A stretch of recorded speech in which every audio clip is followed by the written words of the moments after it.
Hey everyone, Jake at Walkie Farm here out at the Bonegilla lease block, and we're doing a little bit of a drive today, not too far.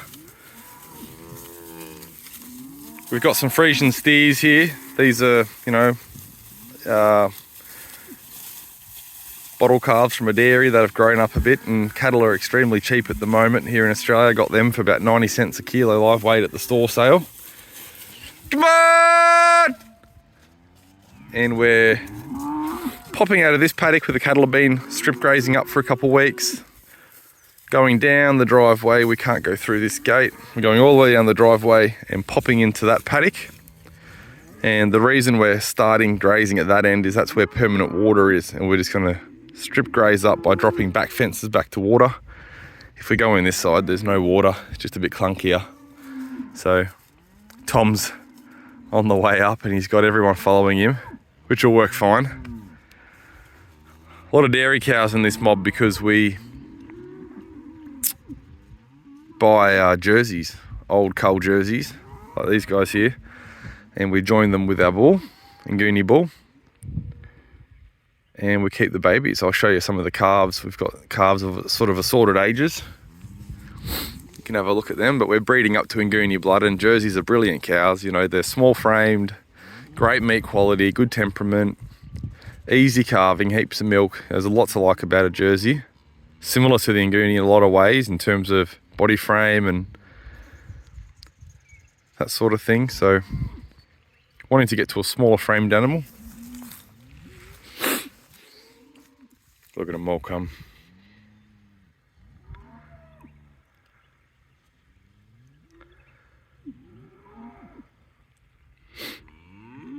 Once they're all through, Christian, and we start walking down with them, we'll close the, don't worry about that gate or the hot wire, just close these gates. Look at them, eating some, what are they eating? Elm leaves.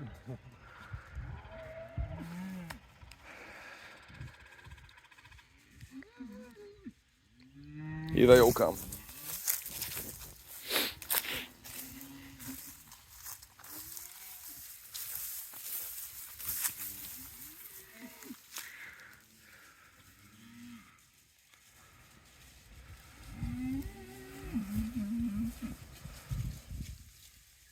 Here we are. Come on, guys. This is the problem when you get a group that goes early. Come on.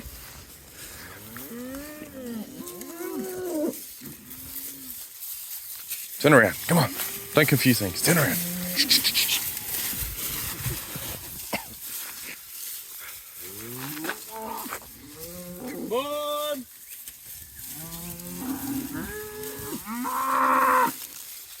Come on. Come on. There we go, there's the lead cow. It's always that girl with the horns.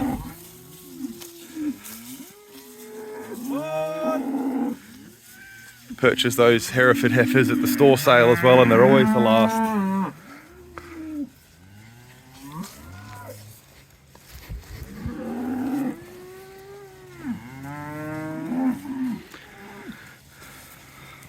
Okay, so there's a first cross. See that golden, that's a Jersey Nguni first cross. It's a bull calf that just got marked.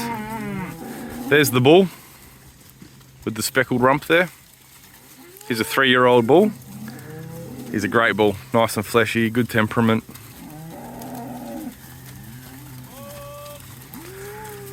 We just preg tested 28 of these jerseys and we had 24 in calf, which we're very happy with considering that they were empty culls from the dairy.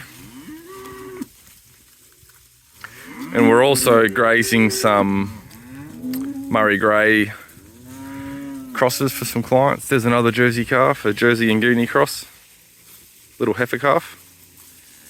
She's 10 months old.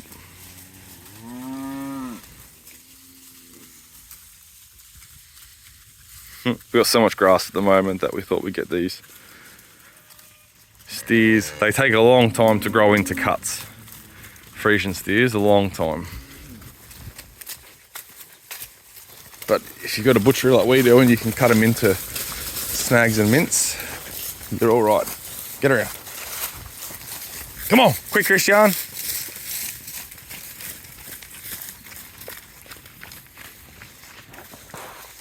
Push them up quick. I'll come with you. Come on, up.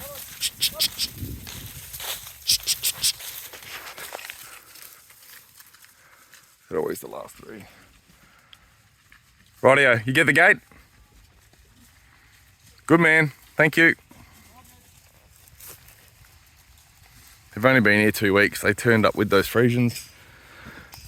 You know, the farm they've come from, we don't know where that is, or who it is rather, and what their management style's like, because they were just born at the sale yards, bought rather, the sale yards, but there's the potential that they've just been in the same paddock, the same 50 acre, 100 acre paddock their whole life and never been moved. So a little bit flightier, a little bit not sure, but every time we move them, they get a taste for a fresh pasture, clean water, kind handling. Isn't that a beautiful sight? I'm just going to flip the video upright, which will make it a bit skewy on your end, but I want to grab a screenshot off it later so I can post a photo.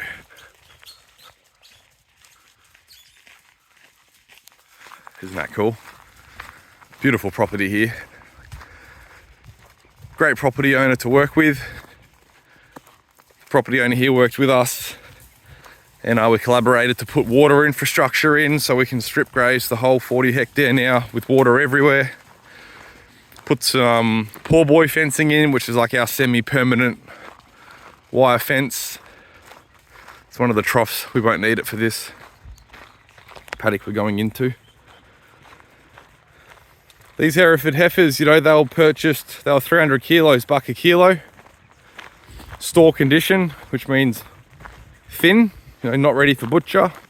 But you know, store cattle are great when you got grass in front of you, and the best thing about them is their frame size is bigger than their condition, so they can graze and put muscle and fat on straight away, and you know, really make some weight gains instead of grazing to grow bone. Of course, they're not full framed animals, they'll take a while, but I'm expecting these three will be in good enough condition that we'll be able to process them in 2 to 3 months when this all starts drying off and going brittle, and push them through the butchery. And then, you know, we'll have these 3 heifers, which cost $300 a head. Bit of cartage, obviously, costs of running them, etc. But the return on them through the butchery, once we process them in a few months, will be north of $4,000 gross revenue. The biggest cost of goods actually by the end of that will be butchering and attributed fees. Even though we've got our own butchery and we do it all in-house, it's still our biggest expense. It's cheaper than paying someone else to do it, but we've got full-time butchers. We've got about 400 grand of capital outlaid between the building and all the equipment.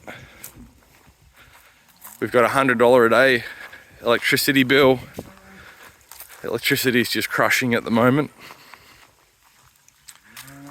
It's the way it is. Here they are. They're all into the paddock and they're running in. It's a pretty thin paddock. These 2 front paddocks from this farm have been cut for hay over the years, and you can definitely see that in the quality and biomass of feed that's in the paddocks. So we're grazing them a bit lighter this time around, and depending on what forage is here in, you know, sort of 2 months when we're back up this end of the farm, we might make an effort to graze them really heavy and put down a lot of manure. But because we're sort of peak growing season and there's a fair bit of stuff trying to poke its head up, we're just trying to skip through it and keep things vegetative and growing. So the cattle are in a 2-day paddock. The fence is just up here. That's a reasonably large paddock, but we do have, there's about 40 cows in this mob, and what was it? Nearly, I think it was 18 of those Friesian steers, and then a few calves and that sort of thing. So the cow equivalents in here, you know, we're probably looking at 50 cow equivalents. They'll trim through, and you know, this afternoon they'll selectively graze, and by the time we've come back to move them in 2 days' time, they'll have had to have come back and grazed everything else.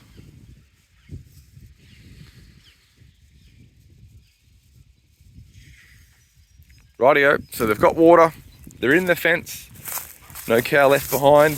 So now we're just closing gates and reeling up fences. Got to take down this fence, a couple fences we put over driveways, pack all the gear up, and then we'll be back to the Goona property to do afternoon chores. Thanks for watching.